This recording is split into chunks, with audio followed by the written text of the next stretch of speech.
virgencita y lucerito, manta y cuida dentro y almacita. Je te propose d'ouvrir la deuxième partie de cette causerie pour aller directement dans ton travail, dans ce que tu proposes, puis d'aller approfondir c'est quoi cette diète. Parce que finalement, comment dire, pour en avoir parlé autour de moi, et je vois bien que ce mot diète, dans notre culture qui est en quête d'ésotérisme, ça ne vient pas parler. Alors qu'en fait, tu mets en pratique la médecine amazonienne, ce qu'on va appeler les quêtes de vision, toutes ces choses qui sont très attirantes, mais avec un langage très local, donc très français. Ouais. Et avec aussi des modalités d'accompagnement qui sont vraiment adaptées à notre culture. Tu me disais des choses très intéressantes sur le fait notamment que la médecine traditionnelle en Amazonie ne va pas forcément s'occuper du mental, alors que nous sommes des Occidentaux et notre mental, il a besoin d'être pris en considération et d'être accompagné. Voilà, donc en fait, voilà, je te laisse la parole. Alors, bon, il y a plein de choses dans ce que tu dis. Voilà, ça ouvre un grand champ. Oui, alors, bon, ben moi, j'ai vécu cette expérience de la médecine amazonienne, et notamment cette expérience des diètes. Alors oui, en Amazonie, ils appellent ça la dieta, en tous les cas en Amérique du Sud. C'est pour eux la technique la plus puissante dans la médecine traditionnelle. Alors, il y a les purges, on en a parlé, les plantes vomitives qui vont purger, enfin, qui vont faire vomir, ou des plantes qui vont faire transpirer, des plantes qui vont éliminer par le bas et qui sont plutôt laxatives. Donc, ils ont toute une panoplie de plantes qu'on a aussi et qui permettent en fait de nettoyer le corps. Ça, c'est le prérequis. Tu n'accèdes pas dans les médecines traditionnelles, notamment dans la médecine traditionnelle amazonienne, tu n'accèdes pas à la connaissance sans au préalable d'être nettoyé. Et ça, on l'oublie dans la médecine occidentale. Pour moi, c'est extrêmement important. Aujourd'hui, je fais purger mes patients, que ce soit au moins une purge digestive, dans l'idée de se délester, de se nettoyer, de restituer quelque chose. C'est le prérequis à tout enseignement, à toute connaissance et à toute reconnexion à soi. Donc, l'idée de se nettoyer. Ensuite, je laisse de côté, on n'en parle pas, des plantes qui mettent en état modifié de conscience. On pourra en parler, si tu veux, dans un autre entretien. Et puis, il y a la diète. Alors, la diète, en effet, dans certaines cultures, on va parler de quête de vision, de retraite en forêt, de retraite nature, de retraite chez les Pères du désert, c'était dans la retraite des temps dans le désert, des temps d'isolement, mais c'est la même chose. Et moi, je tiens au mot diète naturopathique parce que je suis naturopathe et qu'il y a quelque chose à retrouver, à reconnecter avec notre médecine. Donc évidemment, si je mettais quête de vision, si je parlais de chamanisme et tout, ce serait beaucoup plus exotique et ça ferait peut-être venir plus de monde. Mais en même temps, je tiens à ce terme diète naturopathique parce qu'il y a un lien pour moi qui est précieux à recréer et que tout le travail avec la médecine amazonienne, en fait, recrée des ponts avec notre tradition, encore une fois, et je reviendrai là-dessus, nos plantes, voilà. Mais les fondements sont les mêmes, c'est ça qui est intéressant. Alors la diète, c'est pas le diète comme on pourrait l'entendre, diététique, c'est-à-dire travailler sur l'alimentation, se mettre en fait de faire de se mettre en jeûne, bien que ça en fait partie. La diète, c'est un espace. On va créer un espace qui va permettre en fait à la personne, comme on vient de le dire et de l'expliquer, de se reconnecter à elle-même et de se reconnecter donc à sa nature profonde et de retrouver un chemin de cohérence et du sens à sa vie si elle est dans une période qui est compliquée, où ça bloque, où il y a un déséquilibre. Et donc, ça va permettre d'aller voir ce qu'il y a là derrière. Donc, la diète, c'est un espace qui consiste à mettre les personnes en isolement dans la nature. Donc, nous, aujourd'hui, on met les personnes dans des cabanes, voilà, pendant une semaine. Donc, il y a cette idée d'être isolé dans la nature et l'idée de se couper du monde extérieur pendant un temps. Donc, on laisse téléphone portable, ordinateur, tout ce qui nous relie au monde extérieur, identité, argent, chéquier, tout ce qui peut avoir un lien. C'est vraiment important. Hein? Livres aussi? Les livres? Alors, jusqu'à maintenant, c'était non. Maintenant, oui, j'ai décidé qu'il n'y aurait plus de livres dans les diètes Parce qu'encore une fois, tout est inscrit dans notre monde intérieur et que le livre peut être une manière de sortir de la diète et de se distraire. Donc, oui, de plus en plus, j'enlève les livres. Donc, la seule chose qui est autorisée, c'est de quoi dessiner, écrire, peindre, voilà, cahier, livre, crayon, enfin pas livre, crayon et ainsi de suite. Voilà. Donc, le premier contexte de la diète, c'est l'isolement et c'est la nature. Ensuite, on va, le deuxième point qui est important, c'est la prise de plantes. Alors moi, je précise, je travaille avec des plantes de chez nous. Alors, ce n'est pas des plantes, oui, j'ai appris les plantes en tant que naturopathe et dans mes études, dans les livres, mais c'est des plantes qui se sont imposées à moi petit à petit en diétant. En étant dans ce travail de diète, à un moment donné, on m'a transmis ou j'ai reçu ces plantes et la manière de les travailler, la manière de les préparer. Et donc, on va sortir du contexte qu'on connaît, nous, occidental, quand on prend une plante, puisque là, il va s'agir de travailler avec une plante, mais de considérer la plante sur tous les plans, sur le plan physique, sur le plan énergétique et sur le plan aussi plus subtil, puisqu'on va travailler avec l'esprit des plantes. Il faut savoir que pour les guérisseurs, nous, on a un peu perdu ça, mais pour les guérisseurs amazoniens, chaque plante a un esprit. Alors, pas chaque pied de plante, c'est chaque espèce de plante a un esprit. Donc, le romarin a un esprit, l'artémisia a un esprit, qui a une représentation très claire chez les guérisseurs. C'est-à-dire qu'ils travaillent avec le tabac, ils savent ils te matérialisent, donc l'esprit du tabac se matérialise, et donc il a une représentation très claire. Donc, on va en fait travailler avec des plantes et chaque plante en fait va avoir des spécificités. Alors moi, ma plante principale, c'est le romarin. Aujourd'hui, j'en ai d'autres qui arrivent, l'artémisia, l'olivier, le tabac sont des plantes aussi qui arrivent et qui commencent à s'imposer aussi dans mon travail. Mais c'est une plante que j'ai reçue en rêve, le romarin, qui est arrivé, qui est associé à l'archange Saint-Michel. Ça, c'est très intéressant aussi de voir que les plantes sont associées à des figures spirituelles. Et petit à petit, je l'ai en fait diété et développé en fait et voilà, expérimenté les propriétés de cette plante.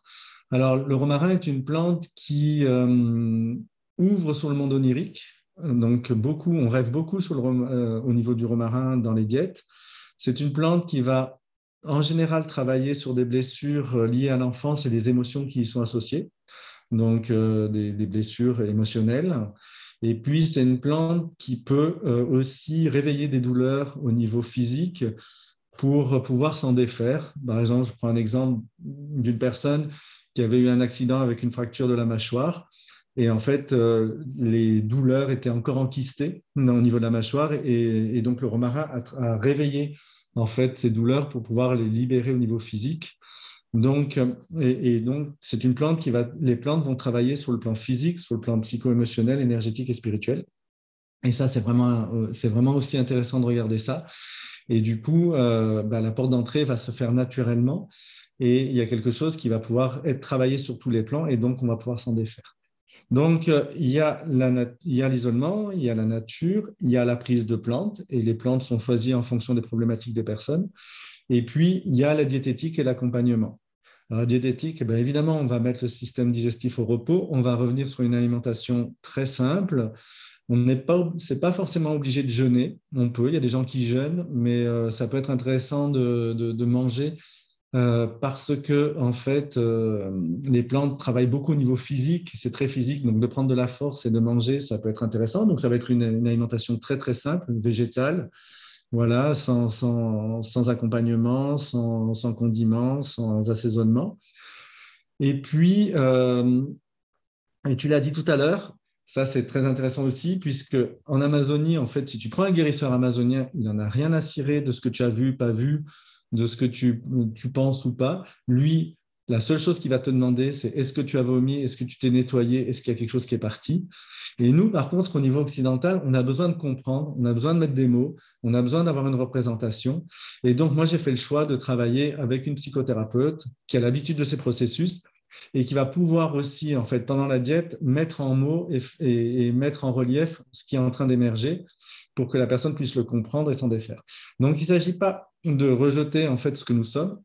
Il s'agit aussi de s'adapter et en fait, nos médecines traditionnelles s'adaptent à ce que l'on est Et ça, c'est vraiment un point qui est très important. Donc, nous, on met un gros accent sur l'accompagnement psycho-émotionnel. Donc, l'accompagnement, voilà, tout court. Et puis, moi, j'accompagne au niveau physique. Et puis, j'ai aussi deux prêtres qui m'accompagnent et qui interviennent sur demande. Les diètes sont aconfessionnelles, sont religieuses. Mais il peut être intéressant à un moment donné, les déséquilibres existants au niveau physique, psycho-émotionnel, ils existent aussi au niveau spirituel, et qu'à un moment donné, ça peut demander l'intervention d'une prière ou d'un prêtre, ou la personne va demander à avoir un prêtre pour une confession, pour pouvoir parler, réouvrir, parce qu'il y a quelque chose qui va se réouvrir naturellement au niveau spirituel, et donc de reposer un cadre à cet endroit-là. Et du coup, moi, je suis accompagné par deux prêtres. Voilà. Donc, et le contexte de la diète est un contexte qui va en fait ouvrir tous les plans de l'être, donc le plan physique, le plan énergétique, le plan psycho-émotionnel, mental et spirituel.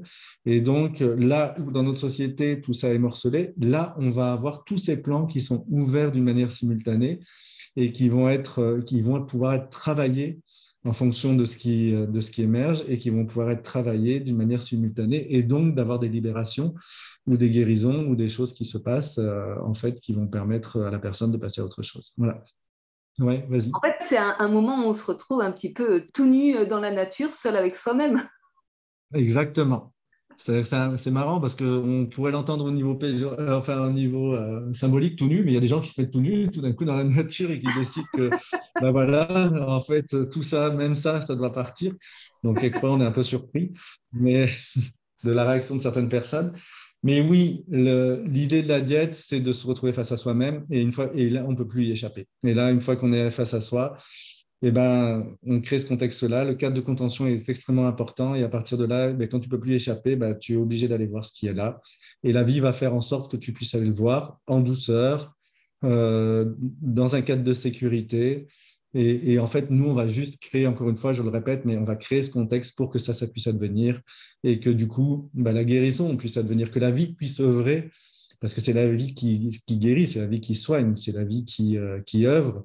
Et nous, j'ai juste être là pour ça. Donc la diète, c'est vraiment un contexte particulier, c'est un contexte de retour à soi, c'est un contexte de contact, de reliance à la nature. Et puis après, ce qui va se passer, c'est propre à chacun. Le fil conducteur, les règles de la diète sont les mêmes pour tout le monde. Et après, ce qui va se passer dans la diète, on va complètement individualiser l'accompagnement en fonction de ce qui se passe pour chacun. Donc, il y en a pour certains, ils vont jeûner 2-3 jours. Il y en a d'autres qui vont manger une fois par jour, d'autres qui vont manger 2 fois par jour. Certains qu'on va aller voir tous les jours parce que ça nécessite un accompagnement physique ou psycho-émotionnel tous les jours. D'autres, le processus est plus lent et plus rapide. Enfin voilà, donc après c'est propre à chacun et c'est la vie qui œuvre et c'est complètement individualisé. Mais en tous les cas, ce que je peux constater aujourd'hui avec l'expérience quand même qui est de plus de 15 ans, c'est que les résultats sont toujours là et c'est ça qui est intéressant. C'est-à-dire qu'en fait, la vie, quand on crée ce contexte et qu'on donne de soi et qu'on donne de sa personne, qu'on fait moi ce que j'appelle un effort de bonne volonté, les fruits et les résultats sont toujours là derrière. Et que, en fait, la vie, ce qu'on appelle les bénédictions, les grâces, la vie va amplifier ce travail que j'ai fait, ce résultat, pour en faire fructifier quelque chose, pour le voir fleurir dans notre existence. Et ça, c'est fondamental. Je pense qu'une thérapie, enfin, quelle qu'elle soit, parce qu'en fait, la diète, c'est un espace thérapeutique très puissant, quelle qu'elle soit la thérapie, si elle ne porte pas du fruit, si elle n'ouvre pas un nouvel espace, derrière, il y a quelque chose qui n'est pas cohérent.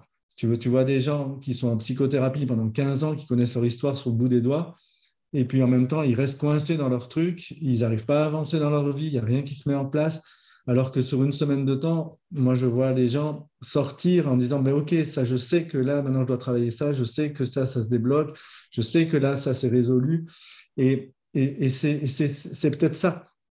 Le switch aussi, c'est de se dire qu'en fait, à un moment donné, j'ouvre un espace où je sais que derrière, le résultat est là. Et ça, je l'ai toujours vu, et c'est un engagement de ma part. de dire que en fait, de la part de l'équipe, de notre équipe, de savoir que en fait, les gens viennent, donnent, font un effort de bonne volonté, vont donner du temps, vont permettre de retraverser des situations ou des choses qui sont pas toujours très confortables, mais derrière que la libération est là et que la guérison derrière va suivre son chemin et son cours et que ça va porter du fruit. Donc, en fait, il y a toujours un avant et un après. Ça génère une bascule. Oui, Alors, est-ce que du coup, ça génère aussi, parce que la problématique de notre culture aujourd'hui, c'est qu'on ne prend jamais le temps de se poser véritablement. On a toujours des bonnes excuses de se fuir soi-même. Hein. Et moi qui fais de l'accompagnement, notamment autour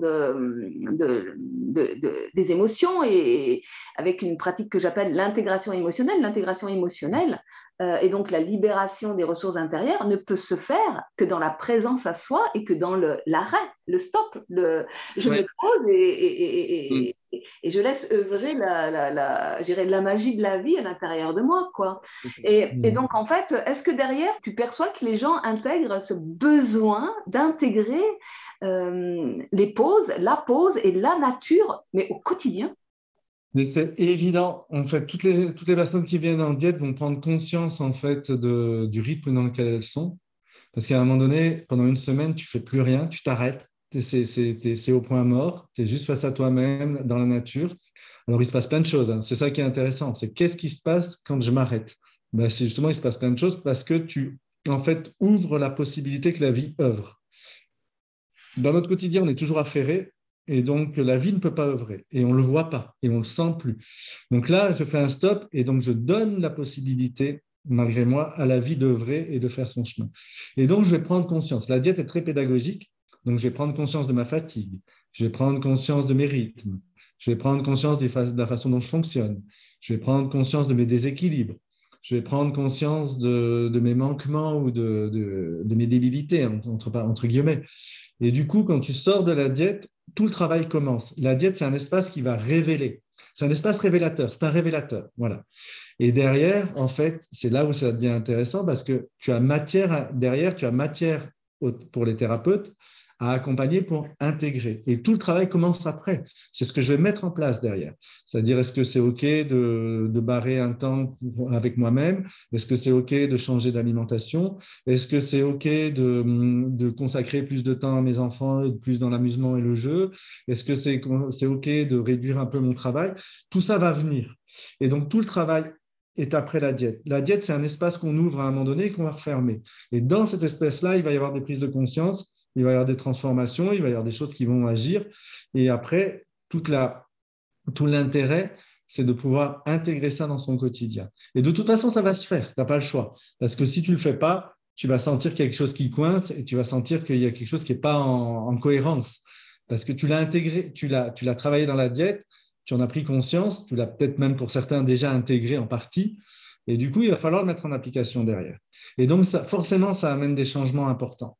Et c'est là où, en fait, pour moi, est la difficulté, et en tous les cas, l'intérêt du travail de l'accompagnement, c'est que la diète, ça ne s'arrête pas au bout de 8 jours. Tout le travail commence ensuite dans l'intégration, dans le quotidien et dans les changements du quotidien. Et ça va se faire, il y a des choses qui vont se faire, les choses se font d'elles-mêmes. C'est-à-dire qu'il y a des modifications. C'est pas, la vie, elle n'œuvre pas dans des grandes modifications, elle va œuvrer dans des petites modifications. Il y a des choses qui vont se solutionner tout seul, il y a des espaces qui vont s'ouvrir. Je vais prendre conscience que ça, c'est obsolète et donc je m'en occupe plus. Enfin, j'ai plus à m'en occuper. Il y a des relations qui vont se renouer, il y a des choses. Enfin, voilà. Et c'est dans le quotidien et dans les petites choses du quotidien. Ce qui est très, très intéressant de voir, c'est qu'en fait, la vie, elle n'œuvre pas dans des grandes choses. Elle œuvre très, très souvent dans des petites choses du quotidien et ça commence par là. Et souvent, on a envie de grandes choses, de modifier, d'aller vers sa vocation, son chemin, des choses extraordinaires. Et d'aller trop vite, souvent, pour le coup. Aller trop vite, ouais. Alors qu'en fait, les choses, elles se passent. Et la vie, et donc la diète nous ramène dans ces petites choses du quotidien en disant, c'est d'abord là que ça se passe. Dans ta vie de famille, dans ta vie de père, dans ta vie de mère, dans ta vie de couple, dans ta vie… En fait, la vie, elle nous ramène toujours à la même chose, à celle de prendre le temps, parce que finalement, quand on regarde bien la culture et le monde dans lequel on vit à travers une course à travers le temps. On veut contrôler le temps, aussi bien en termes de communication, en termes de distance, en termes de réduire les temps de souffrance, réduire, tout ça, c'est le temps en fait, hein, et on accélère le temps tout le temps, tout le temps, tout le temps, et donc du coup, on ne laisse plus œuvrer la vie. On vit hors la vie, hors le temps. Et donc, du coup, en dehors de notre corps, on est coupé du corps, plus on est coupé du temps, plus on est coupé du corps. Et si on se réinscrit dans un tempo et qu'on prend le temps, c'est là où on va développer notre conscience corporelle et donc du coup toute notre guidance intérieure, c'est-à-dire cette intelligence de la vie qui peut s'exprimer à travers nous et qu'on peut entendre.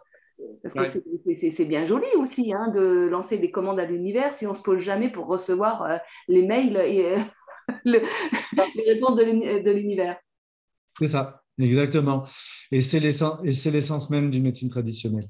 C'est de nous ramener à cet endroit-là. Alors oui, c'est de soigner, c'est de faire de la bobologie, c'est de soigner des symptômes. OK, moi je suis OK d'une manière naturelle, je suis OK, je le fais aussi en naturopathie. Mais c'est de retrouver ce que toutes les traditions nous apprennent, en fait, ce que tu viens de résumer, c'est-à-dire de revenir à l'essentiel, c'est-à-dire de revenir à ce qui est... à l'essentiel et ce qui nous est demandé, ce qu'on vient expérimenter sur cette planète. Et à partir du moment où je reviens à l'essentiel et que j'arrive à faire le tri, c'est-à-dire à séparer l'ivraie du bon grain, alors le temps se met et tu peux mettre tout ce que tu veux, ça rentrera si tu veux, parce que tu te mets au service de la vie et parce que c'est la vie qui œuvre à travers toi. Et la notion de temps n'est plus du tout la même. C'est-à-dire que la vie sait où elle se positionne, elle sait où elle se place et elle sait quand elle doit œuvrer. Et c'est complètement différent. Donc moi, je me mets dans une disponibilité. Et c'est toute cette conversion. C'est-à-dire comment, et ça c'est une notion qui est, comment je me mets dans la disponibilité de la vie. Et donc c'est la vie qui prend les rênes. En fait, j'accepte à un moment donné de lâcher mes combats. J'accepte de dire oui je dis oui à la vie. J'accepte, je lâche mes combats et je me laisse traverser par elle. Et c'est la vie qui m'établit, qui me restaure, qui me met là où je dois être et qui va œuvrer à travers moi. Et c'est plus du tout la même chose. C'est-à-dire qu'on n'est plus du tout dans quelque chose de l'ordre du combat, du temps dans lequel qu'on imagine, puisque en fait, il y a l'intelligence de la vie qui va pouvoir œuvrer à travers toi et qui va faire que le temps est juste au bon moment et que les choses se font au bon moment. Mais est-ce que c'est OK de lâcher mes combats? Est-ce que c'est OK de faire ce nettoyage? Est-ce que c'est OK d'aller voir ce qu'il y a à nettoyer? Dans une société où tu l'as très bien dit, Mary, on soulève le tapis, on met la souffrance en dessous, c'est tous ces courants New Age qui sont catastrophiques, et on rabat le tapis en disant, OK, on switch ou pas. Oui, parce qu'en fait, dans cette démarche-là, quand on parle de se laisser traverser par la vie, de laisser œuvrer la vie, ça passe forcément par accepter de ressentir la vie en soi. Exactement. Donc, de ressentir les douleurs qui sont des messagers de notre corps, Exactement. de ressentir les émotions plutôt que de les diaboliser, ce qui va générer des perturbations émotionnelles et tout un tas de souffrances. Et en fait, c'est vraiment là le gros challenge, accepter de ressentir. Ouais, de ressentir, et je vais te dire quelque chose qui est très clair pour moi aujourd'hui après 20 ans d'expérience.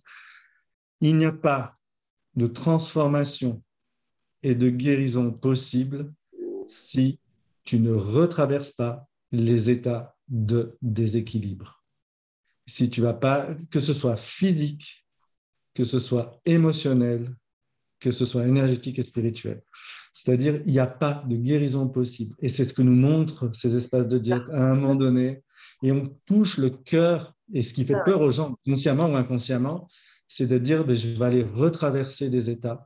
Plus envie de traverser ou que j'ai plus, mais je vais aller les traverser dans un espace qui est sécurisé, accompagné par une équipe, accompagné par le monde spirituel, accompagné par la nature et les énergies de la nature qui m'entourent. Et je vais aller retraverser ces états. Je vais aller revisiter ça pour m'en libérer et pouvoir passer à autre chose. Et à partir du moment où on retraverse ces états, en fait, on s'en libère définitivement. C'est ça qui est intéressant. Oui, non, c'est ça, c'est ça. Et donc, le contexte de la diète, c'est un stop pour pouvoir, en fait, laisser ces états émerger, se révéler, se montrer, ou dans notre vie de tous les jours, en fait, on est des spécialistes pour mettre, en fait, des stratégies d'évitement en place pour ne pas aller les visiter, justement. Que ce soit l'alimentation, que ce soit dans nos relations, que ce soit dans nos affaires, que ce soit… En fait, on est constamment en train de mettre des stratégies d'évitement en place qui nous empêchent d'aller voir, en fait, ce qu'il y a à aller voir. Ils sont en fait des stratégies de survie. Oui, bien sûr. Ils sont des Mais à un stratégies moment donné, il faut lâcher les par stratégies de rapport… survie pour entrer dans la vie. Voilà. Voilà, Il est exactement. là. Voilà. Pour en revenir à la métamorphose, enfin, à retraverser ces états, oui, qui sont des espaces de métamorphose en fait. Hein. C'est le fondement même de tout l'enseignement que je propose et de ma formation qui s'appelle Métamorphose pour le coup, et où en fait, il s'agit bien de comprendre que la métamorphose, mais c'est l'essence même de la vie.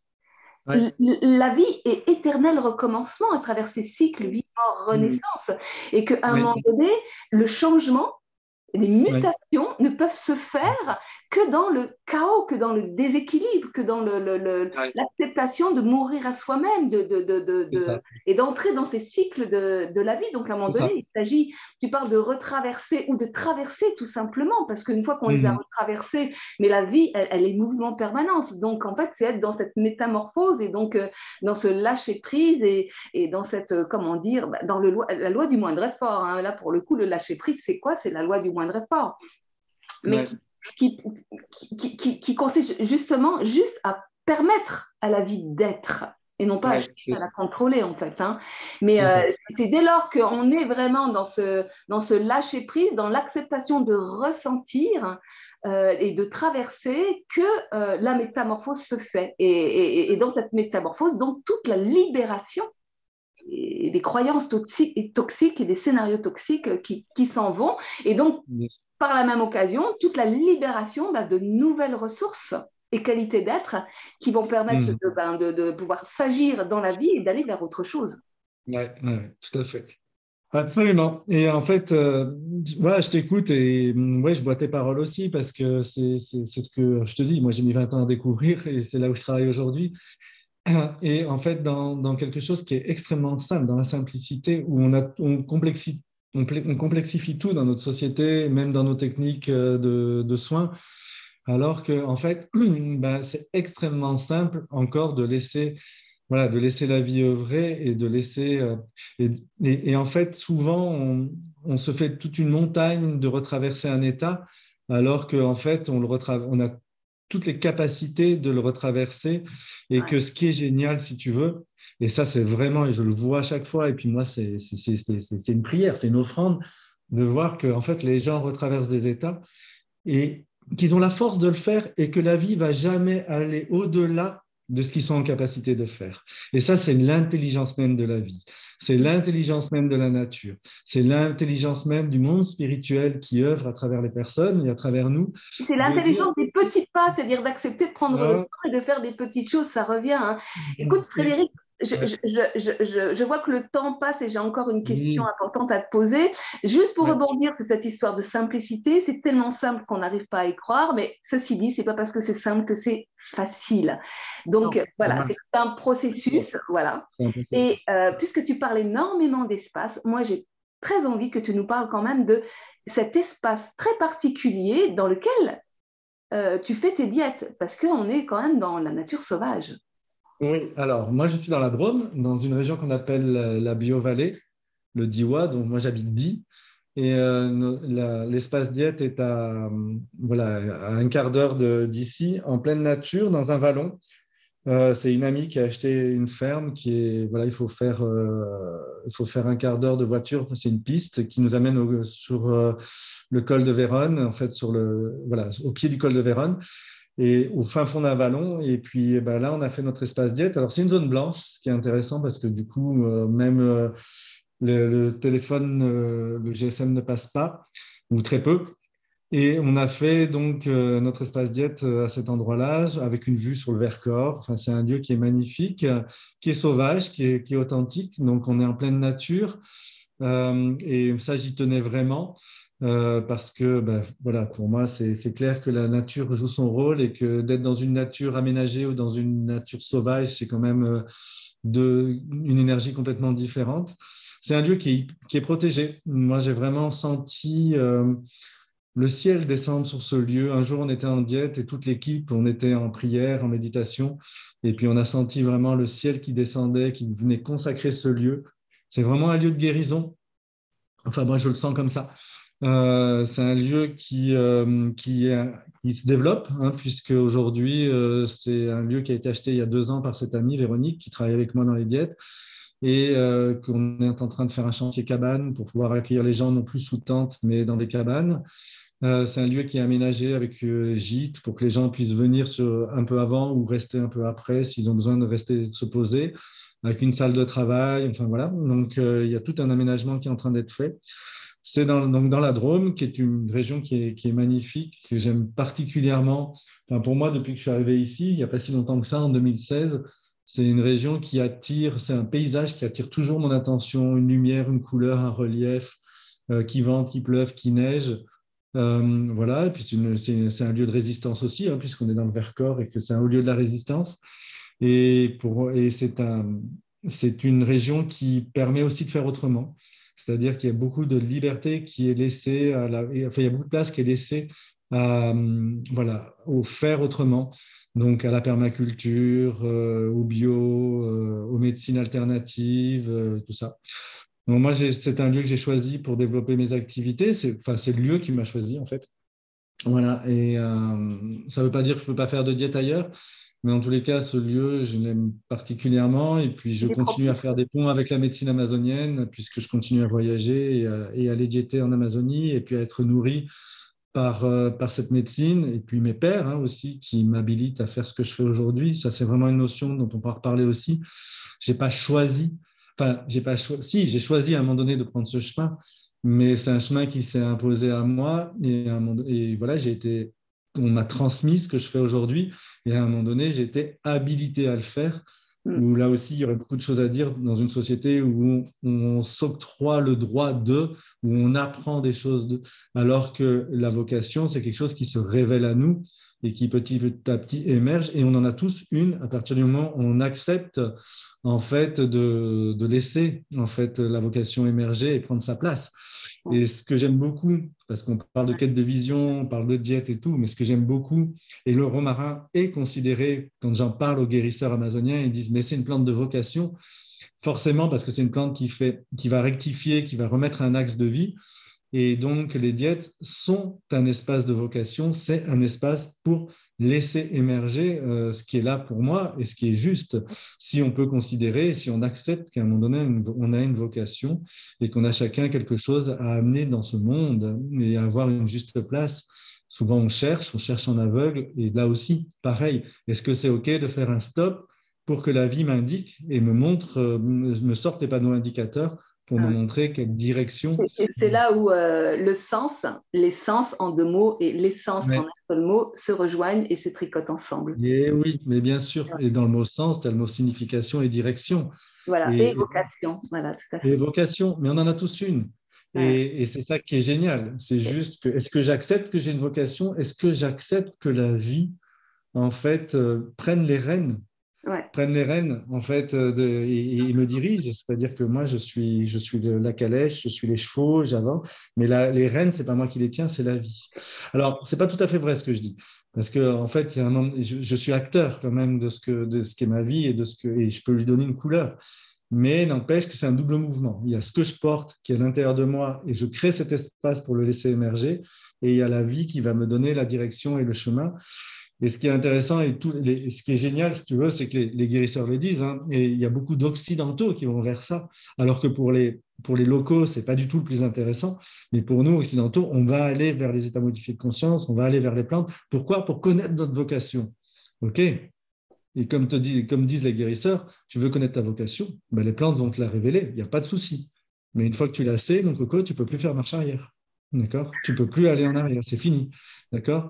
Donc, est-ce que j'accepte tout ce que ça va impliquer dans ma vie de remise en question, de guérison, parce que c'est ça, chemin de vocation, chemin de guérison, chemin spirituel, c'est un seul et même chemin, et d'accepter, pour reboucler la boucle, ce qu'on disait tout à l'heure, que ça se passe en fait dans le quotidien, dans les choses du quotidien, dans l'incarnation du quotidien, et que la spiritualité, c'est d'abord une spiritualité d'en bas, c'est d'abord une spiritualité de corps, c'est d'abord une spiritualité de terre, et que ça nécessite de m'occuper de moi et de créer ces espaces pour que je puisse m'occuper de moi et que je puisse faire le boulot qu'il y a à faire. Voilà. Ok Frédéric, je crois qu'on va s'arrêter là pour aujourd'hui. Oui. On refera certainement des vidéos, des causeries, parce que le sujet est très ample, très profond et que voilà, c'est aussi, je pense qu'on est vraiment sur le même chemin de vocation. Bon, c'est pas rencontré pour rien, hein, de toute façon. Voilà. Donc, Et comment dire, moi je vais faire une diète là au mois de juin, donc ouais. je reviendrai certainement aussi avec des images, ça sera l'occasion de refaire aussi Oui, des ça causeries. s'expérimente. Voilà. Donc on va s'arrêter là pour Oui. aujourd'hui. Toutes les coordonnées sous la vidéo pour ceux qui seraient intéressés par une inscription en diète, hein. Il y a plein de dates de séjours proposées pendant l'été. Et puis ben, écoute, au plaisir de refaire une causerie, un échange hein, autour de ce sujet passionnant et illimité qu'est la vie et l'amour. C'est clair, ça ouvre. Mais je te remercie encore une fois pour cet espace. Je me sens très heureux d'avoir pu partager ça avec toi. En même temps, il y a toujours moi une frustration parce que c'est un sujet sur lequel je pourrais parler mais pendant des heures. Et je sens bien que ça suscite et que ça questionne à plein d'endroits, et même moi. Mais en même temps, voilà, moi je reste à disposition. Les gens peuvent aussi m'envoyer un mail, je répondrai. Ils peuvent me contacter sur le site Nature au Cœur. Mais voilà, mais merci d'avoir ouvert cet espace. Moi, j'ai senti que c'était voilà, spontané dans le cœur et voilà, pas forcément structuré comme ça, comme quelque chose de très formel, mais je trouve que c'est bien aussi comme ça et je te remercie pour ça. En tout cas. Ok. Merci à toi Frédéric, merci à vous pour votre écoute et à très bientôt.